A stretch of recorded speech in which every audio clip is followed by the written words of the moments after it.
Okay, that looks good. Let's begin shading on the right eye. We're going to move at a much faster pace for the rest of this lesson because you should have an understanding of why I'm doing each step at this point in the tutorial. I'm just cleaning up the highlights with my sharpened eraser before I begin shading. I want that spot to be as bright as possible before I put heavy lead down all around it. Okay, begin by darkening the pupil to 10th value with your 2B lead.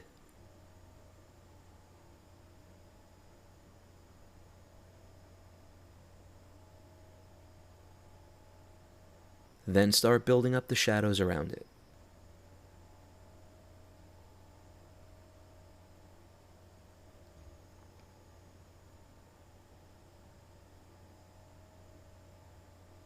Notice the eye on the left was mostly in shadow, so the majority of the values ranged between 5th and 10th. But because this eye is in direct light, the values are going to range between 1st and 4th. So I'm going to switch to a B-lead to build up my shading because it's better for covering a medium to light range.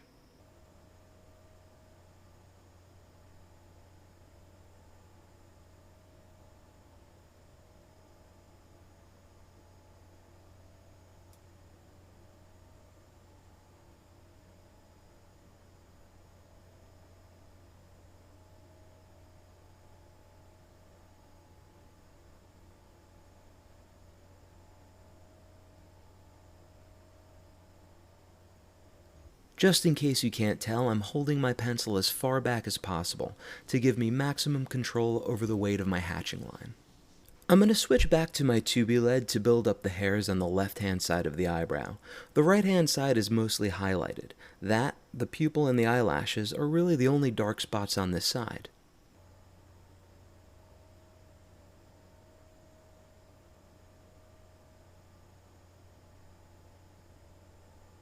Look how quickly going over that hatching created the illusion of hairs instead of intersecting lines. Don't bother putting in too many stray hairs yet. You're going to shade over this area, so any detail work will get lost at this point. That's why stray hairs and eyelashes go in last.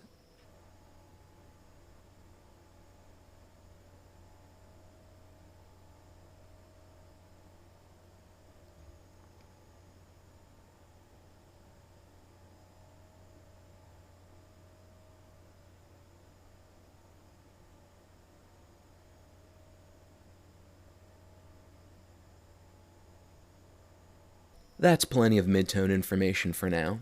Next, I'll switch back to my H-lead and hatch in the plane of the eyelid and some of the lighter values in the eyeball.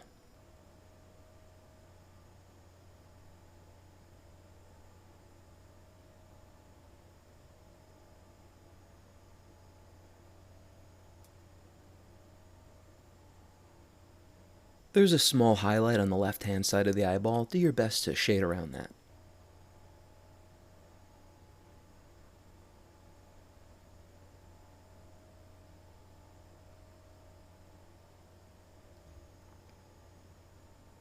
Remember, although it's called the white of the eye, it's not white. It's always at least second, sometimes third value. The only parts of your drawing that should be white are the highlights.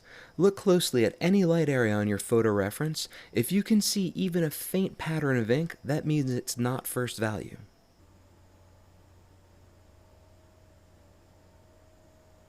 This is also a good lead to go over the shading you did in the iris because it gets rid of the grain from the 2B lead, and it's ideal for putting in the tiny lines, flecks, and detail you'll find in there.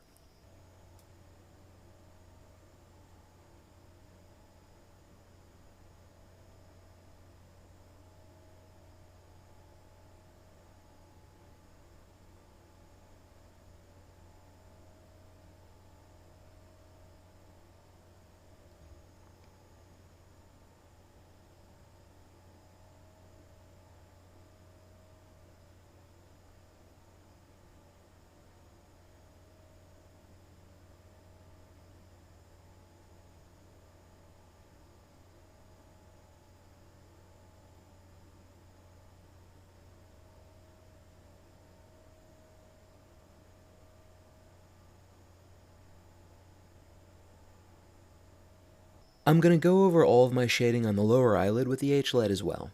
There's a lot of subtle gradients down here that only a hard lead like this can manage.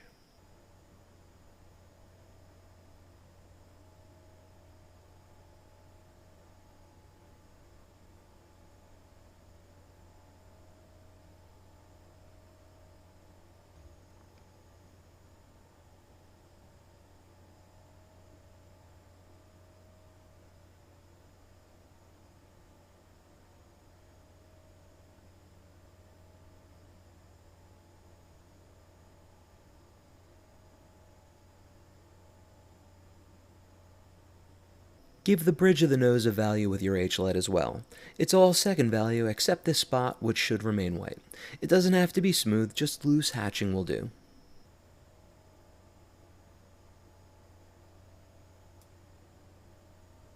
I know it still looks stark and needs a lot of gradients, but what's important is that at this point you can really see every plane perfectly defined.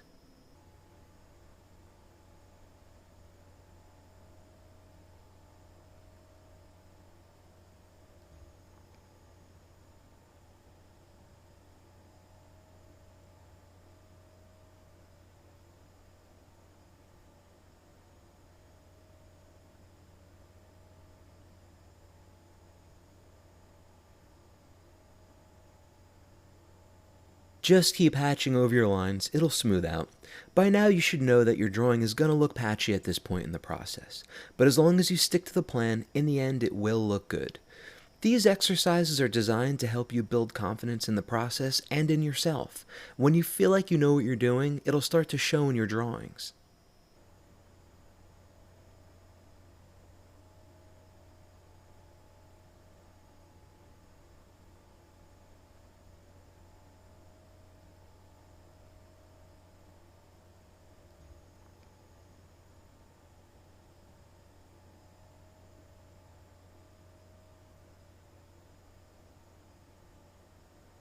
I'll switch to a B-lead to blend in this shadow.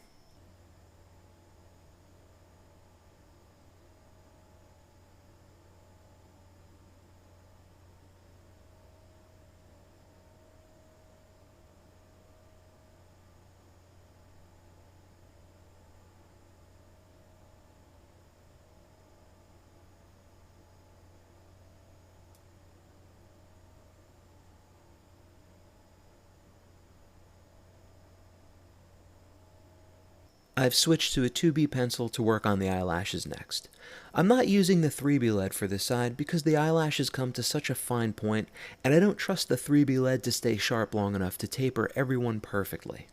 Start at the bottom, work your way up one at a time, and do your best to keep count of the lashes.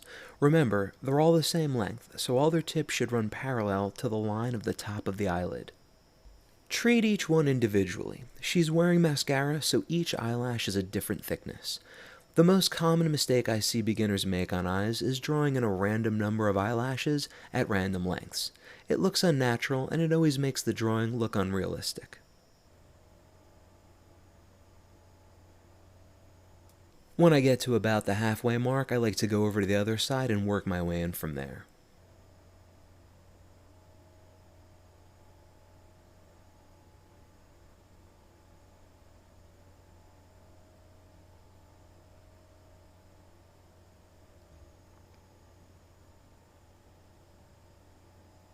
I think this foundation line needs to be thicker.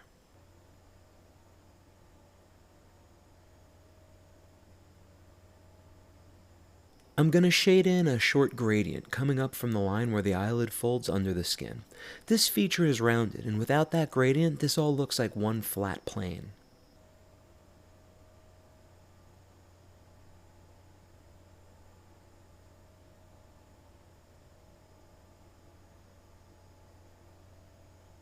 The pupil needs another coat of shading with a dark lead, as well as the shadow the eyelid casts on the iris.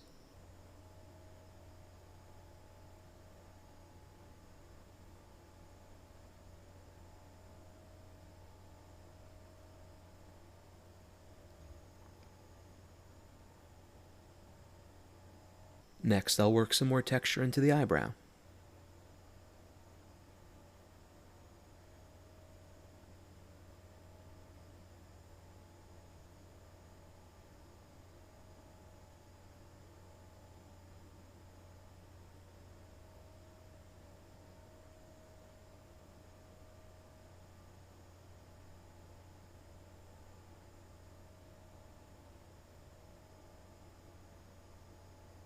I'm going to quickly clean up this highlight with my sharpened eraser.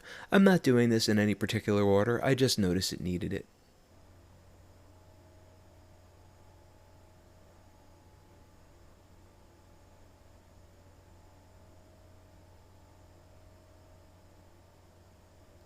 I'll just reshape it a little with a 2B lead. Next, I'll go over my shading with an H-LED to soften and even out the transitions.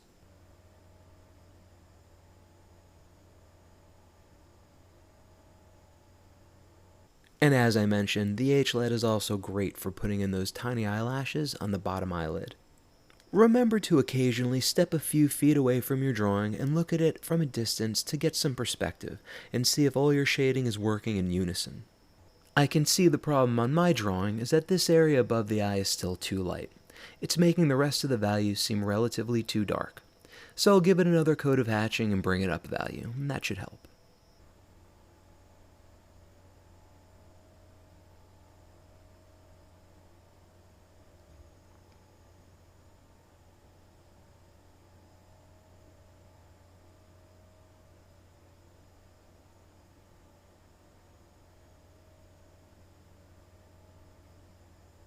There, that helps. Again, it's okay if every value you shade isn't perfect, as long as they're all relative.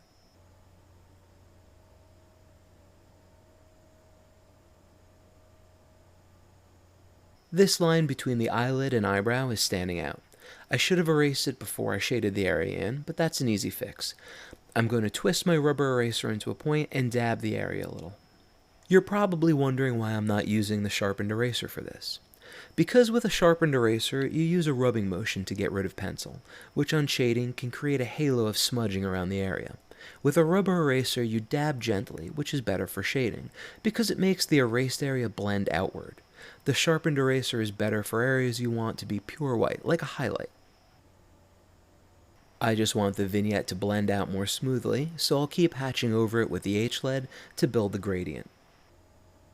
It's close to finished. All that's left is to find and put in the fine details. For example, this little line underneath here defines the plane of the lip of the bottom eyelid. Just keep going back in and adjusting your gradients as much as you like. At this point, it's just a matter of preference. You could call this drawing finished, or keep tweaking and adjusting it for hours if you wanted to make it hyper-realistic. Step back from your drawing one last time and examine it compared to the photo reference.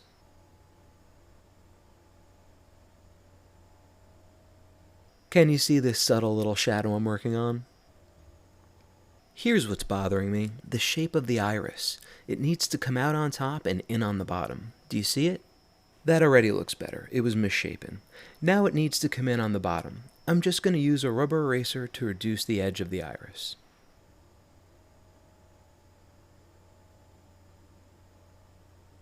There, that looks much better. I'm just going to dab away some of my shading in the area between her eyes to blend out this highlight. And I'll get rid of the access line, and finished.